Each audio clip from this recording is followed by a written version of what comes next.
The radio crackled to life at 11:47 p.m. on September 23, 1985.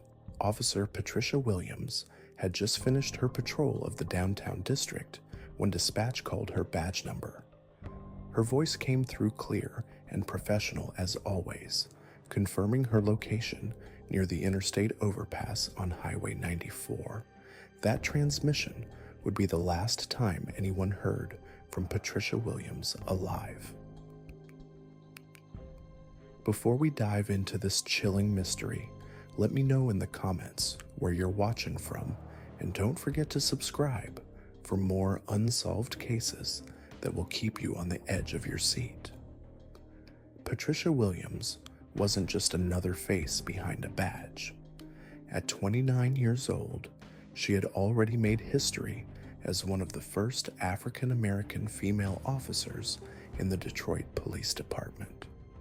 Her colleagues respected her dedication, her community loved her genuine care for their safety, and her family was proud of the barriers she had broken. Patricia stood 5'8" with an athletic build, her uniform always pressed to perfection, and her patrol car maintained like it had just rolled off the assembly line. The autumn of 1985 was a turbulent time in Detroit. The city was still recovering from economic hardship, crime rates were climbing, and tensions between the police force and certain communities remained high. But Patricia had a gift for connecting with people. She knew the names of shop owners on her beat, helped elderly residents with their groceries, and somehow managed to de-escalate situations that other officers might have handled with force. Her patrol route that September evening took her through some of the city's most challenging neighborhoods. The area around Highway 94 had seen an increase in drug activity, and Patricia had been working closely with detectives to identify key players in the local trafficking network. She was meticulous in her reports, observant in her patrol work, and fearless when it came to pursuing leads that might break open important cases. September 23rd started like any other shift for Patricia.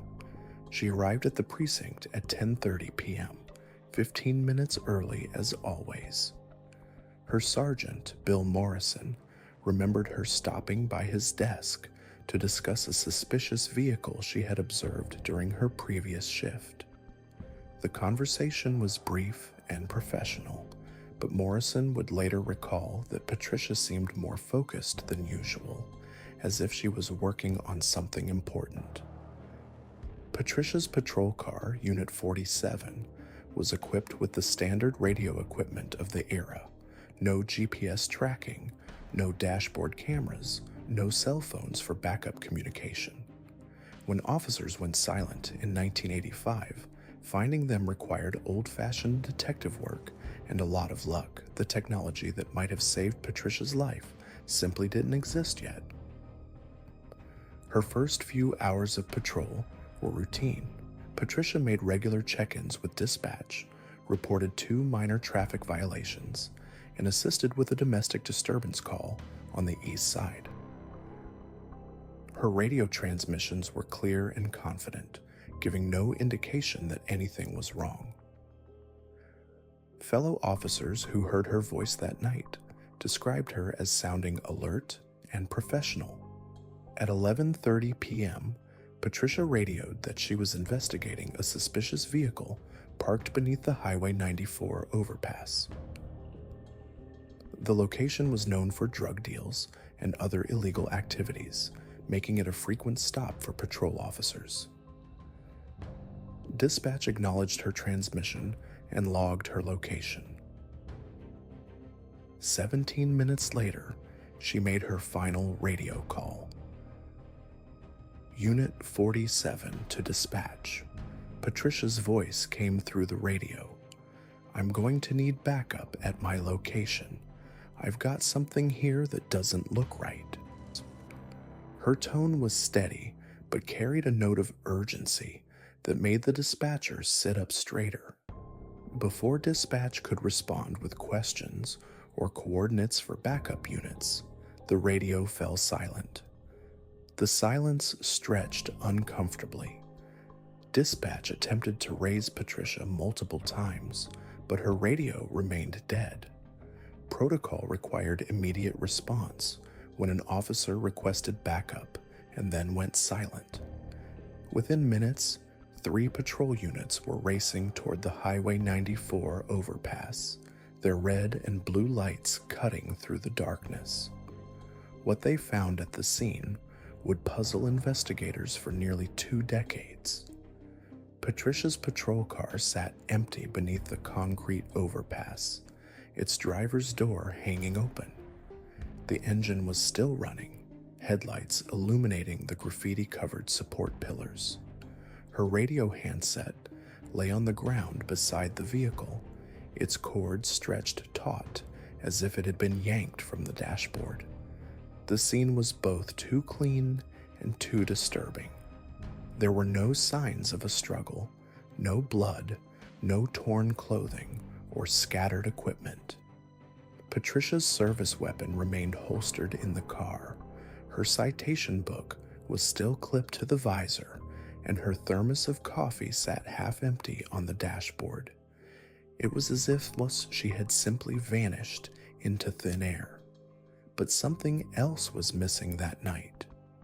Patricia's patrol cap, regulation issue, and distinctively marked with her badge number, was nowhere to be found.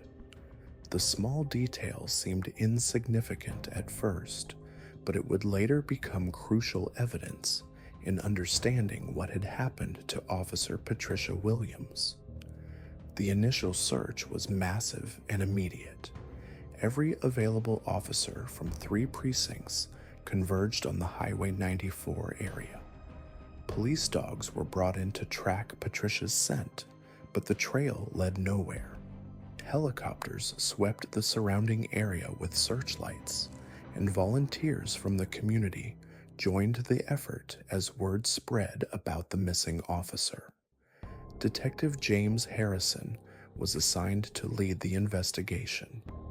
A 20-year veteran of the force, Harrison had worked hundreds of missing person cases, but Patricia's disappearance presented unique challenges. The lack of physical evidence, the mysterious circumstances, and the high-profile nature of the case created pressure from all sides. Harrison's first theory was that Patricia had been ambushed while investigating the suspicious vehicle she had reported. The Highway 94 overpass was known territory for drug dealers, and a female officer working alone would have been vulnerable to attack. But this theory fell apart when investigators found no evidence of the suspicious vehicle Patricia had mentioned in her radio call. The second theory was more disturbing. Harrison began to suspect that Patricia had been specifically targeted, possibly by someone who knew her patrol route and daily habits. The precision of her disappearance, the lack of witnesses, and the clean scene suggested planning and premeditation. Someone had been watching Patricia Williams, waiting for the right moment to strike. As days turned into weeks, the investigation expanded beyond Detroit.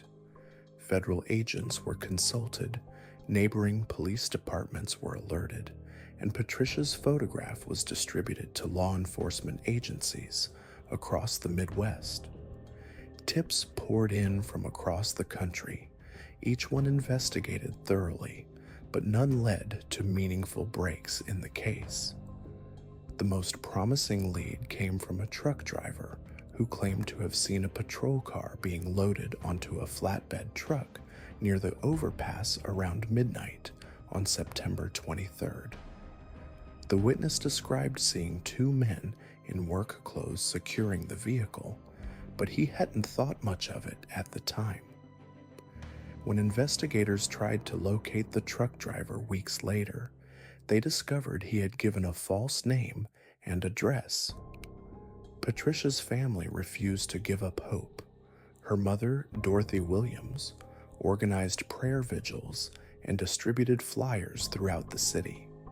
Her younger brother, Marcus, also a police officer, took leave from his own duties to assist with the search. The family offered a reward for information, and local businesses contributed to a fund that eventually reached $50,000. But as autumn turned to winter, the leads grew cold. The media attention shifted to other stories, and the massive search operation was scaled back to routine follow-up work. Detective Harrison continued working the case, but he was eventually reassigned to active investigations. Patricia Williams had become another unsolved mystery in a city that had seen too many. The Detroit Police Department retired badge number 247 in Patricia's honor, and a memorial service was held at the precinct.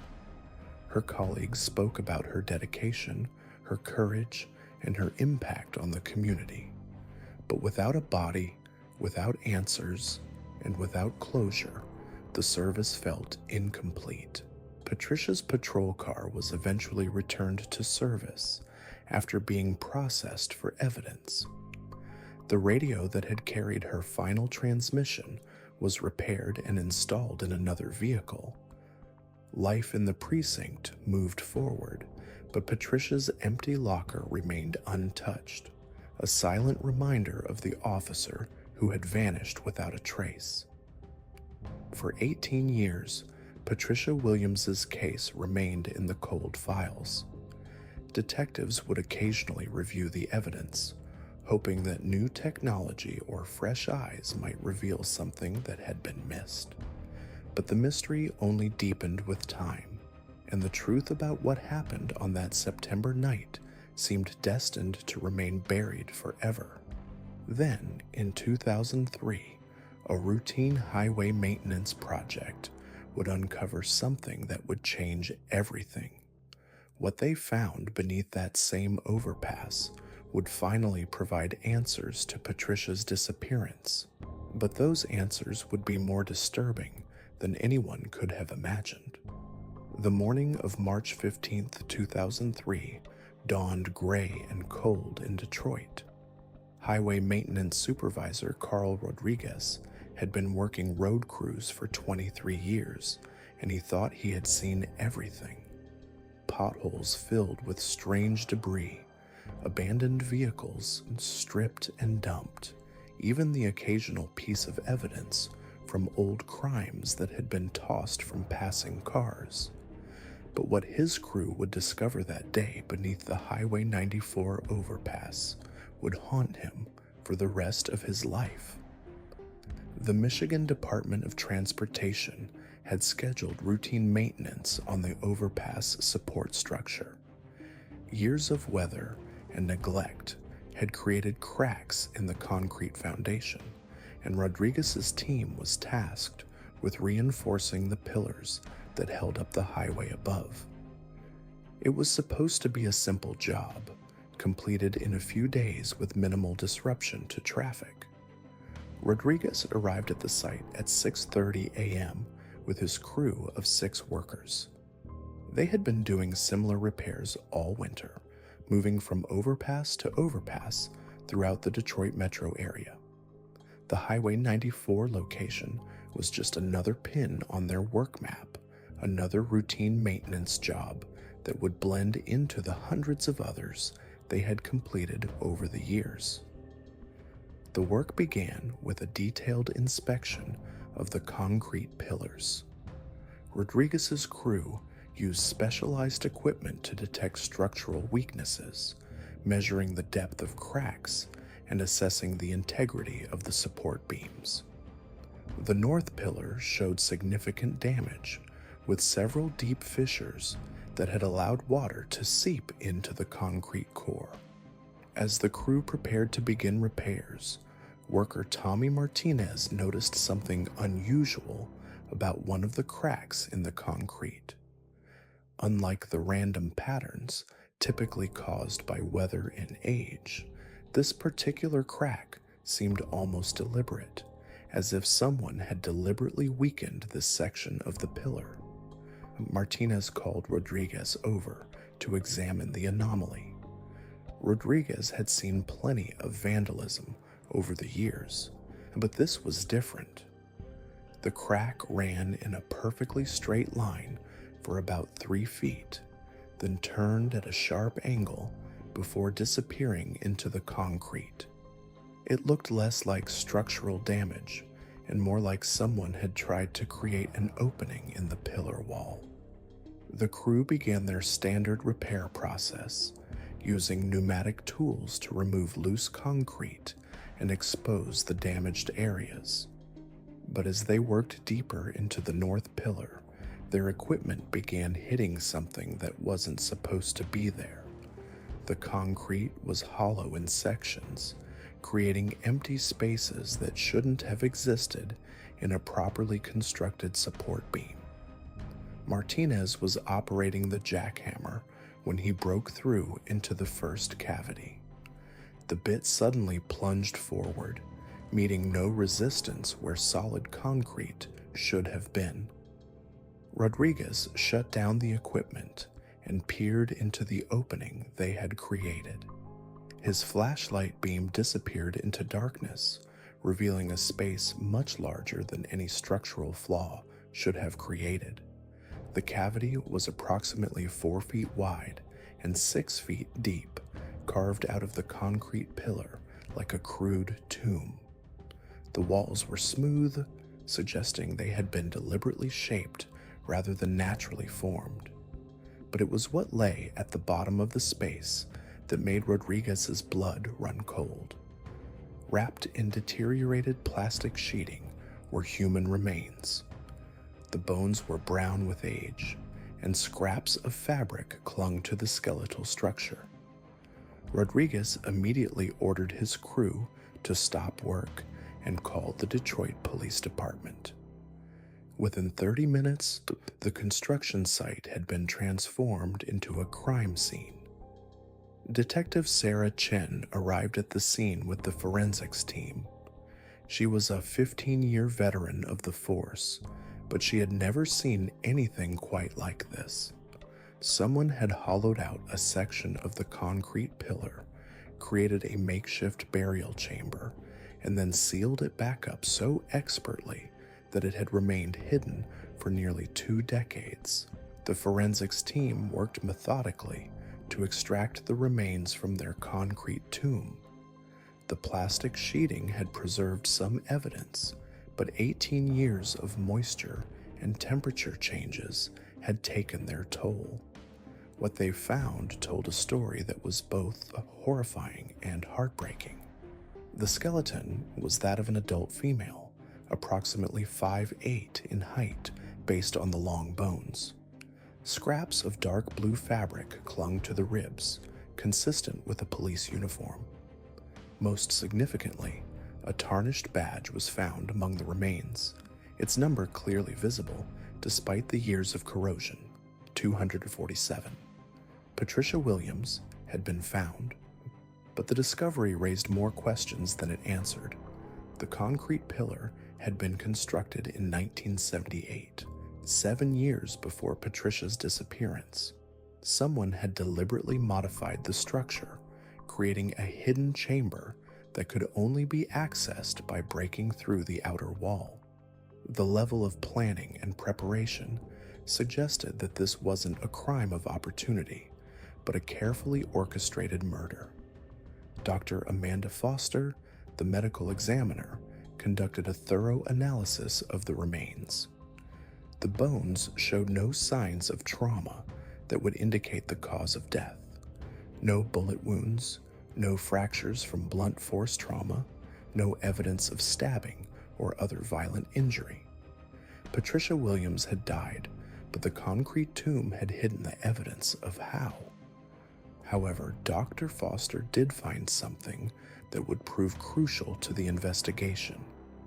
Caught in the deteriorated fabric of Patricia's uniform was a small piece of metal, roughly circular and about the size of a quarter.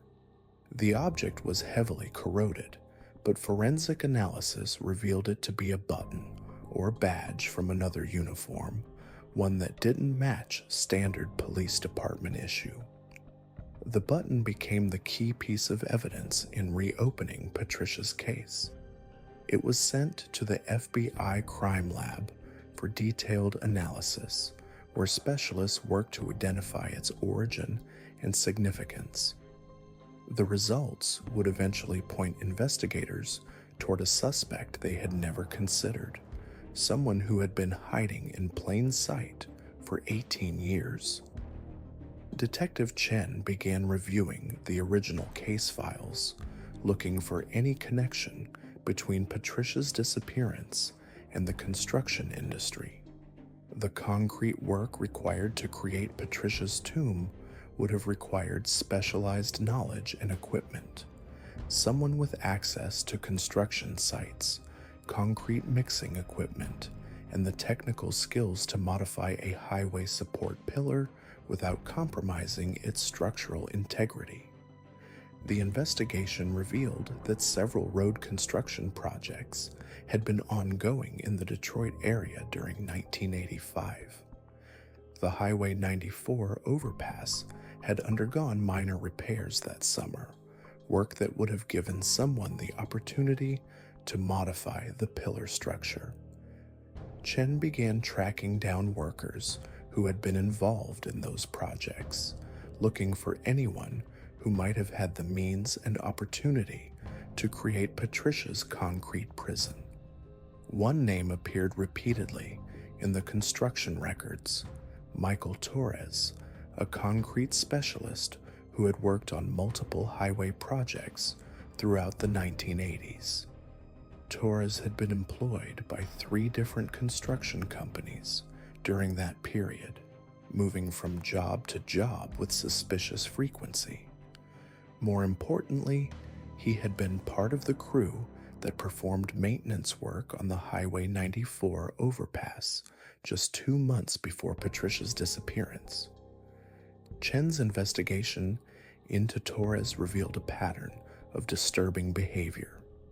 Several of his former co-workers reported that he had made inappropriate comments about female police officers, expressing anger about women working in law enforcement. He had been fired from 2 construction jobs for fighting with supervisors, and neighbors from his former addresses described him as hostile and antisocial. But Michael Torres had vanished almost as completely as Patricia Williams. Employment records showed that he had left Detroit in late 1985, just weeks after Patricia's disappearance. His last known address was an apartment that had been abandoned with rent unpaid. Credit reports showed no activity after 1986, and there was no record of him obtaining employment anywhere else in the country. The search for Torres led Chen down a rabbit hole of false identities and forged documents. It appeared that after leaving Detroit, Torres had assumed a new identity and disappeared into the underground economy. Finding him would require resources and expertise that went beyond the capabilities of the Detroit Police Department. Meanwhile, the forensic analysis of Patricia's remains continued to yield disturbing details. The plastic sheeting that had wrapped her body showed signs of having been prepared in advance, with reinforced edges and waterproof sealing that suggested careful planning. Someone had prepared Patricia's burial materials before her murder, indicating premeditation and calculation that made the crime even more chilling. The concrete analysis revealed another crucial piece of evidence. The mixture used to seal Patricia's tomb was slightly different from the standard highway construction concrete used in the original pillar. The variation was subtle but detectable, suggesting that someone had mixed a small batch of concrete specifically for this purpose, probably using portable equipment, rather than the large-scale mixing trucks used for legitimate construction work. Chen realized that finding Patricia's killer would require more than just identifying Michael Torres. Even if they located him, proving his guilt after 18 years would be nearly impossible without additional evidence or witnesses. The case had gone cold once before, and Chen was determined not to let it happen again. The breakthrough came from an unexpected source. A retired construction worker named Frank Kowalski read about Patricia's discovery in the newspaper and contacted the police department. Kowalski had worked alongside Torres on several projects in the 1980s, and he remembered something that had always bothered him about his former co-worker. Kowalski told Chen that Torres had been obsessed with a female police officer who patrolled the Highway 94 area. He had pointed her out to other workers, made crude comments about her appearance, and expressed anger that a woman was working in what he considered a man's profession. Kowalski couldn't remember the officer's name, but his description matched Patricia Williams perfectly. More importantly, Kowalski recalled that Torres had bragged about knowing how to make people disappear. He had claimed that his construction expertise gave him access to perfect hiding places, locations where bodies could be concealed forever. The other workers had dismissed these comments as empty boasting, but Kowalski now realized they might have been threats. With Frank Kowalski's testimony, Detective Chen finally had a clear motive and a suspect with the means and opportunity to commit the crime. But finding Michael Torres after 18 years would prove to be the most challenging part of the investigation. The man had vanished as completely as Patricia Williams, leaving behind only fragments of a life that seemed designed to be forgotten.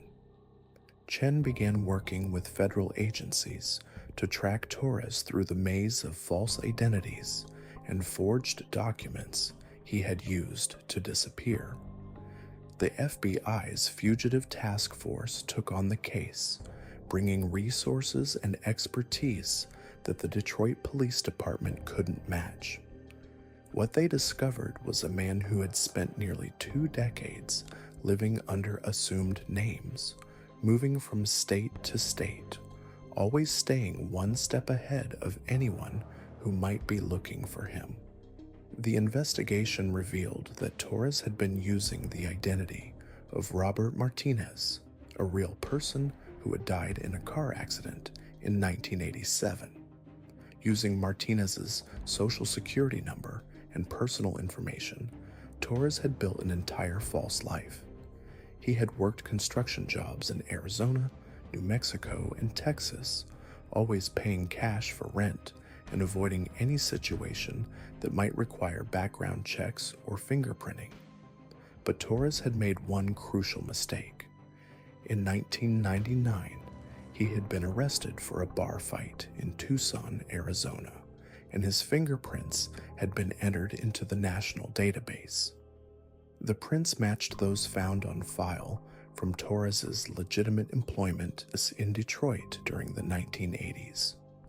After 18 years of careful hiding, Michael Torres had finally left a trail that investigators could follow.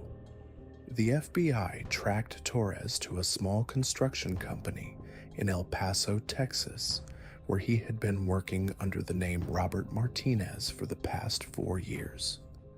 His co-workers described him as a loner who kept to himself and had an explosive temper when provoked. He lived in a rundown apartment complex on the outskirts of the city, paying his rent in cash and avoiding any contact with neighbors or local authorities. Detective Chen flew to El Paso with federal agents to arrest Torres. The man they found was a shadow of the person described in the 1985 investigation files. Now in his late 50s, Torres had aged badly his face lined with years of hard living and constant stress. His apartment was sparse and temporary, as if he was always ready to run at a moment's notice. Torres was taken into custody without incident, but his arrest was just the beginning of a new phase in the investigation. Proving his guilt in Patricia Williams's murder would require more than just placing him at the scene or establishing his motive. After 18 years, physical evidence was limited, and witnesses' memories had faded or become unreliable. The interrogation of Michael Torres lasted 3 days. He was a careful and calculating man who had spent years perfecting his ability to lie convincingly. Initially, he denied any knowledge of Patricia Williams or her disappearance. He claimed that he had left Detroit in 1985 because of economic hardship, not because he was fleeing from a crime. But Detective Chen had done her homework. She presented Torres with evidence piece by piece, building a case that became increasingly difficult for him to deny.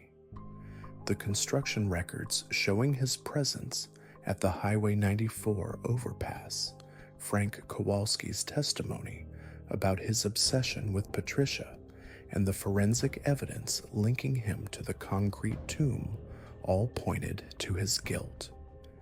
The breakthrough came when Chen showed Torres the corroded button that had been found with Patricia's remains. Torres's carefully maintained composure cracked for just a moment, a flicker of recognition that Chen caught immediately. The button had come from a construction company uniform, specifically from the company that had employed Torres in 1985.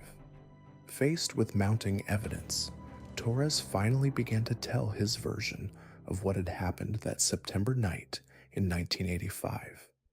His confession was cold and calculated, delivered in a monotone voice that showed no remorse for his actions. He described Patricia Williams as if she had been an obstacle to be removed rather than a human being with a life and family.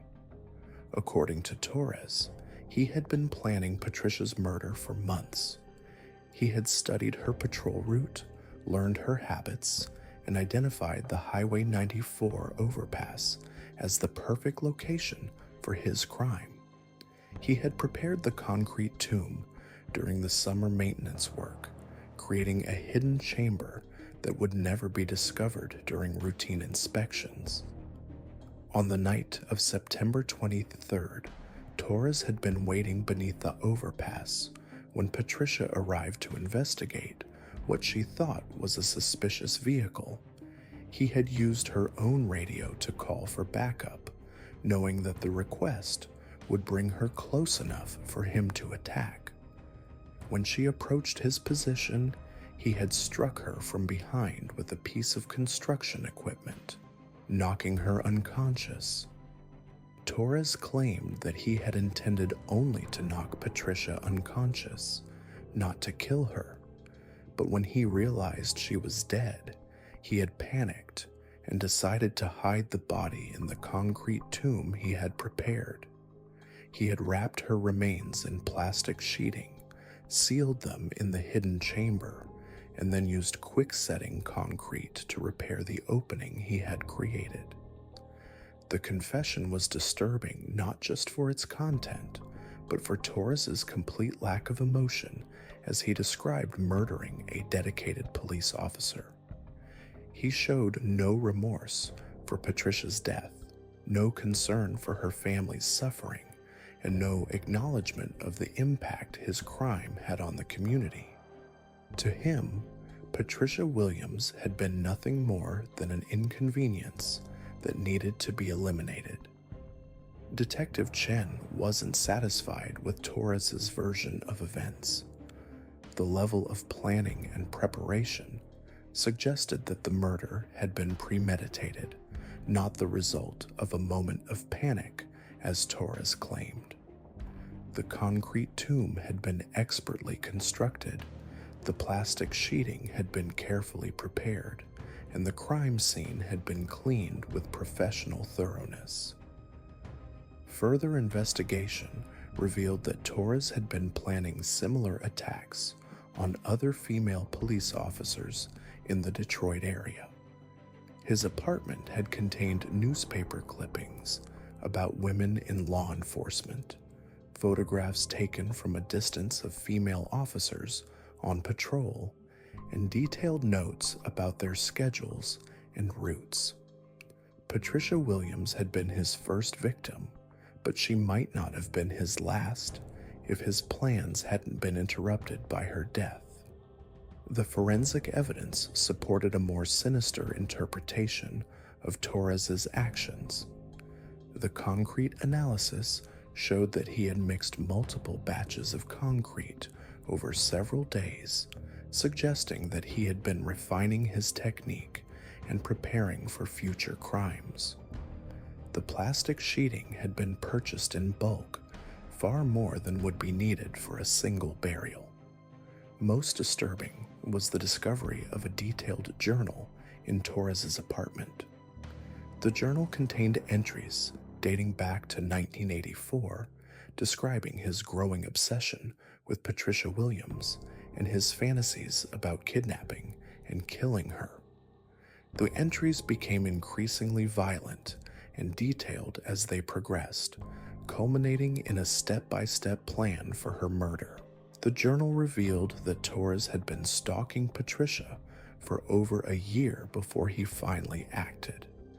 He had learned her schedule, followed her home, and even approached her apartment building on several occasions. He had been building up the courage to attack her, and the Highway 94 overpass had provided the perfect opportunity.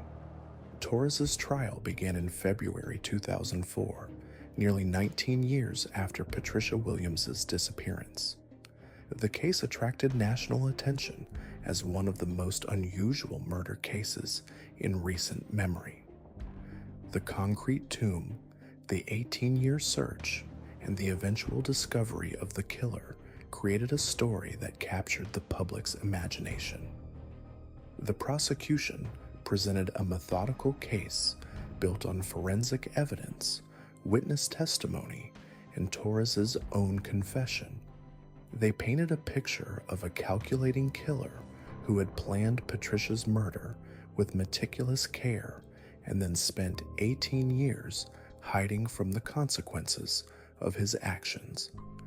The defense attempted to portray Torres as a mentally ill man who had acted in a moment of panic. They argued that his confession had been coerced and that the evidence against him was circumstantial. But the journal entries and the sophisticated nature of the concrete tomb made it impossible to claim that the murder had been unpremeditated. The jury deliberated for only 4 hours before returning a verdict of guilty on all charges. Torres was sentenced to life in prison without the possibility of parole, bringing an end to one of Detroit's most notorious cold cases. But for Patricia Williams's family, the conviction was just the beginning of their journey toward healing. Patricia's mother, Dorothy Williams, had died in 1998, never knowing what had happened to her daughter. Her brother Marcus had left the police force years earlier, unable to continue working in a profession that had cost him his sister. The family that had once been so proud of Patricia's achievements had been shattered by her disappearance and the long years of uncertainty that followed.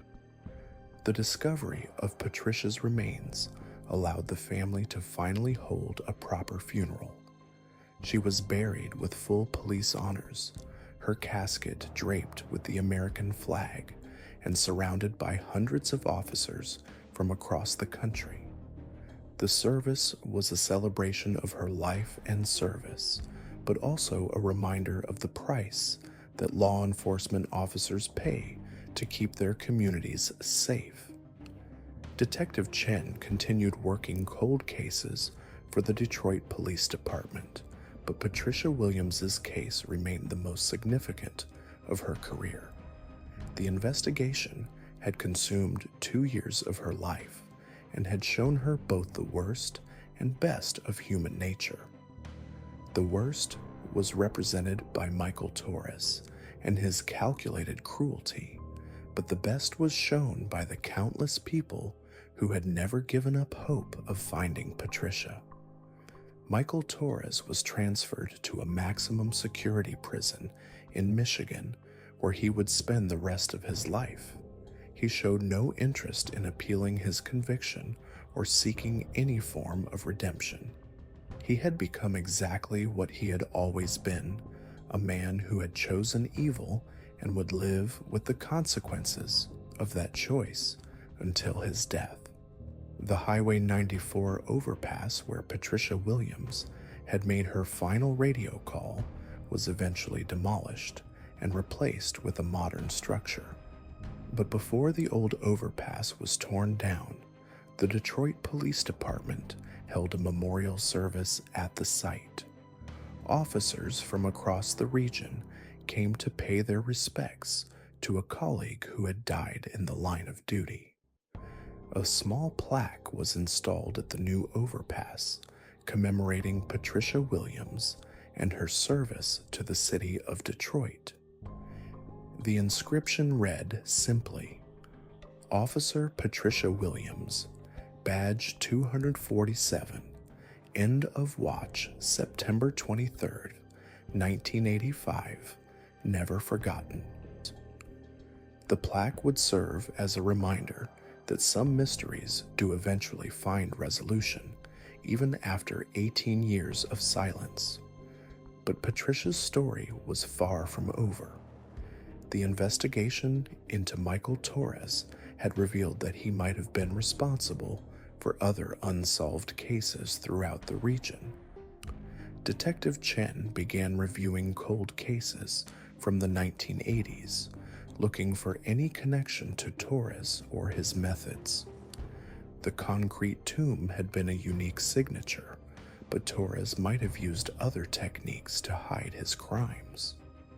The search for additional victims would continue for years to come, driven by the knowledge that Patricia Williams might not have been Torres's only victim. Her case had been solved, but the ripple effects of her murder would continue to influence investigations and inspire detectives who refused to let cold cases remain cold forever. The Highway 94 overpass case opened doors that investigators had never expected to walk through. Detective Chen's review of cold cases from the 1980s revealed a disturbing pattern that had been hiding in plain sight for decades. 3 additional cases bore striking similarities to Patricia Williams's disappearance, all involving young women who had vanished without a trace during the same time period when Michael Torres was active in the Detroit area. The first case involved Sandra Martinez, a 24-year-old nurse who had disappeared in August 1984 while walking home from her night shift at Detroit General Hospital. Her car had been found abandoned in a parking lot near a construction site where Torres had been working. The second case was Jennifer Cole, a 26-year-old teacher who vanished in January 1985 after leaving a parent-teacher conference.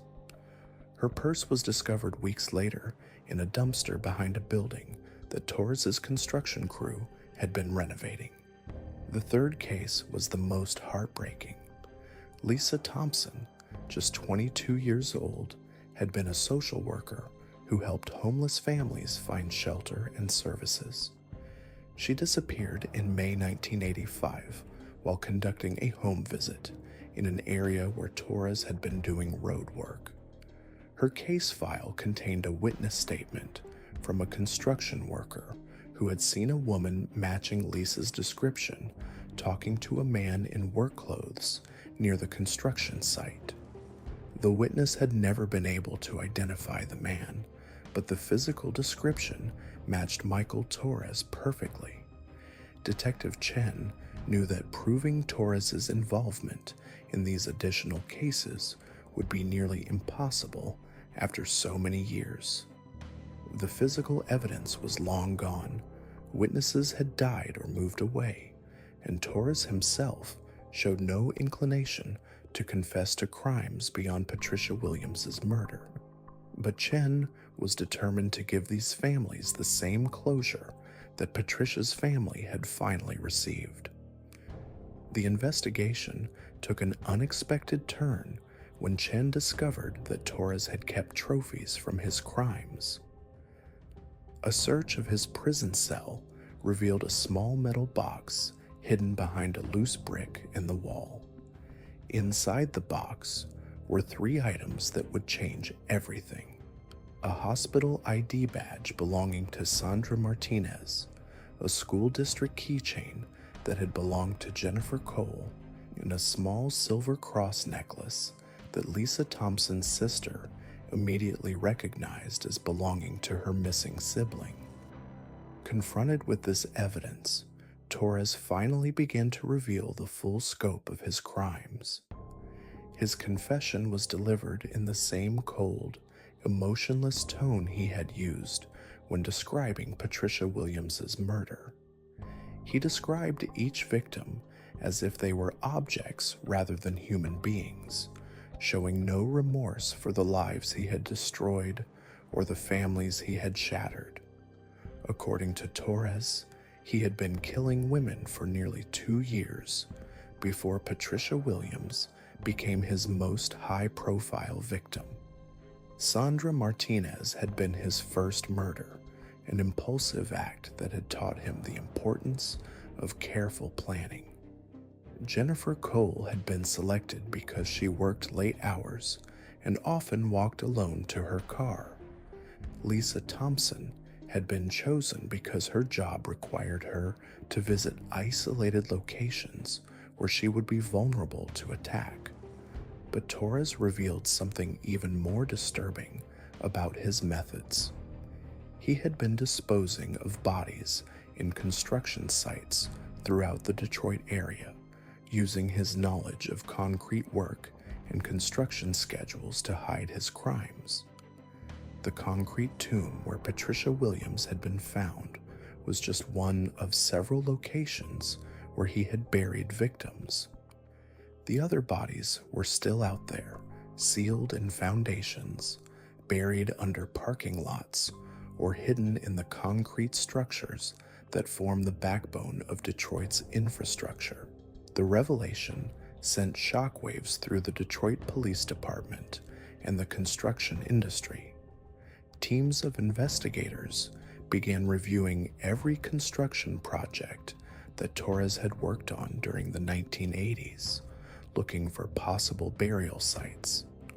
Ground-penetrating radar was used to scan foundations and concrete structures, searching for anomalies that might indicate hidden remains.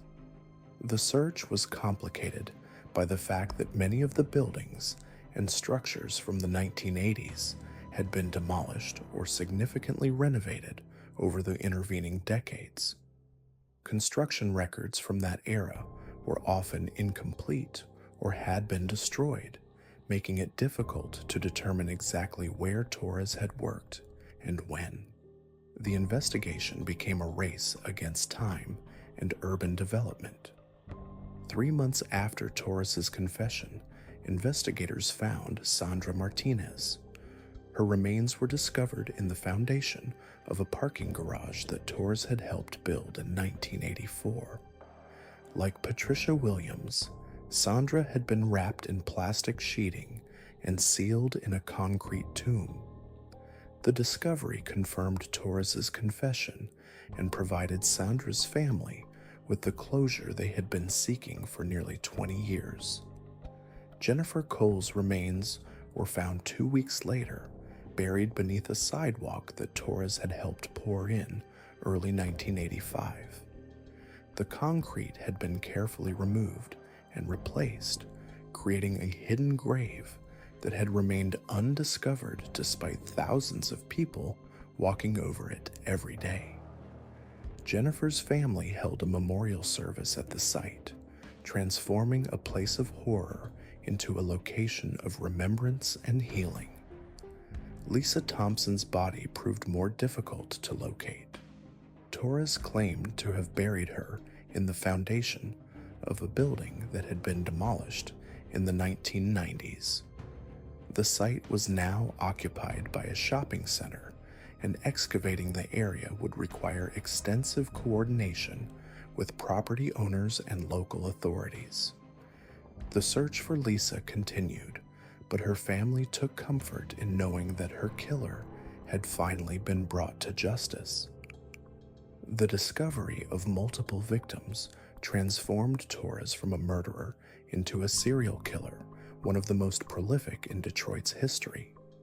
FBI profilers studied his case, trying to understand the psychological factors that had driven him to commit such calculated crimes.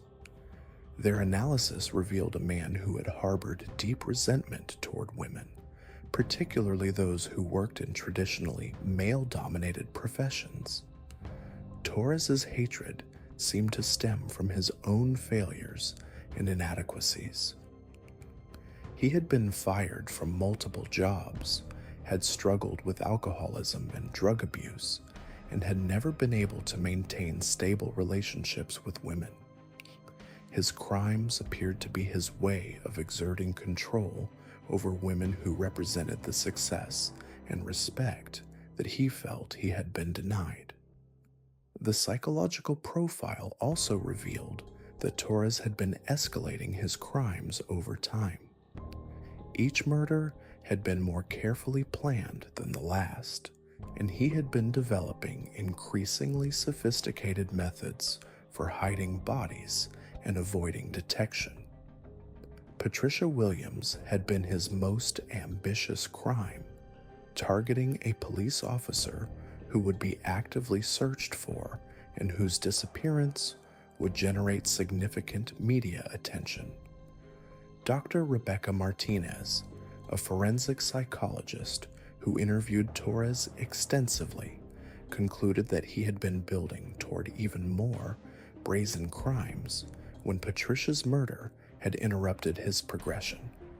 His journal entries from 1985 contained references to other potential victims, including a female prosecutor and a television news reporter. Patricia Williams's death had likely prevented other murders from occurring. The case also revealed serious flaws in the way missing person investigations had been conducted during the 1980s. The lack of coordination between different police departments had prevented investigators from recognizing the pattern of disappearances. Each case had been investigated separately, without anyone realizing that they might be connected to the same perpetrator. Detective Chen used the Torres case to advocate for improved protocols in missing person investigations. She pushed for better information sharing between departments, more sophisticated database systems for tracking unsolved cases, and enhanced training for officers who investigated disappearances. Her efforts led to the creation of a regional task force dedicated to solving cold cases and preventing serial crimes. The families of Torres's victims found different ways to cope with their grief and loss. Patricia Williams's family established a scholarship fund for young women pursuing careers in law enforcement, ensuring that Patricia's legacy would continue to inspire future generations. Sandra Martinez's family became advocates for missing persons cases, working with police departments to improve search procedures and support services for families of missing persons. Jennifer Cole's family focused on education reform, establishing a foundation that provided resources and support for teachers working in challenging environments. Lisa Thompson's family continued their advocacy for homeless families, expanding the social services program that Lisa had been working on when she was murdered. Michael Torres showed no interest in rehabilitation or redemption during his years in prison. He refused to participate in counseling programs, showed no remorse for his crimes, and maintained his cold, calculating demeanor throughout his incarceration. Prison officials described him as a model inmate who followed rules and avoided conflict, but who remained completely isolated from other prisoners and staff. In 2019, Torres suffered a massive heart attack in his cell and died at the age of 73. His death brought a final chapter to one of Detroit's most notorious crime sprees, but it also meant that any remaining secrets about his crimes would die with him. Investigators had always hoped that he might eventually reveal the locations of other victims or provide information about additional crimes, but Torres took those secrets to his grave. The Highway 94 overpass where Patricia Williams had made her final radio call was eventually renamed the Patricia Williams Memorial Bridge. The dedication ceremony was attended by hundreds of police officers, community members, and family members of Torres's victims. The bridge would serve as a permanent reminder of Patricia's service and sacrifice, but also as a symbol of the persistence and dedication of the investigators who had never given up on finding the truth. Detective Chen retired from the Detroit Police Department in 2015, but she continued to work on cold cases as a consultant for law enforcement agencies across the country. The Patricia Williams case had defined her career and had shown her the importance of never giving up on unsolved mysteries. She often spoke at law enforcement conferences about the case, emphasizing the need for persistence, attention to detail, and the importance of listening to families who refused to accept that their loved ones were gone forever. The construction industry also implemented new safety and oversight procedures as a result of the Torres case. Background checks became more thorough, and workers were required to undergo regular psychological evaluations. Construction sites were monitored more carefully, and procedures were established for tracking workers who moved frequently between jobs. But perhaps the most important legacy of the Patricia Williams case was the reminder it provided about the dedication and sacrifice of law enforcement officers. Patricia had died while doing her job, investigating suspicious activity and trying to keep her community safe. Her death had been senseless and tragic, but her memory continued to inspire other officers to serve with courage and determination. The red and blue lights that had cut through the darkness on that September night in 1985 had eventually led to justice, but the journey had taken 18 years and had required the dedication of countless individuals who refused to let Patricia Williams be forgotten. Her case proved that even the coldest cases could be solved, that even the most carefully hidden crimes could be exposed, and that the truth would eventually emerge no matter how long it took. Today, Patricia Williams's badge number 247 is displayed in the Detroit Police Department's Memorial Hall, alongside the badges of other officers who died in the line of duty. Her photograph shows a young woman in uniform, proud and determined, ready to serve and protect her community. She had no way of knowing that September night would be her last, but her legacy lives on in the investigations that continue to seek justice for victims and closure for families. The mystery of what happened beneath the Highway 94 overpass had finally been solved, but the impact of Patricia Williams's life and death would continue to ripple through the law enforcement community for generations to come. Her case had shown that dedication, persistence, and the refusal to give up could overcome even the most challenging obstacles. Sometimes justice takes 18 years to arrive, but when it does, it brings with it the power to heal, to inspire, and to ensure that the victims are never forgotten.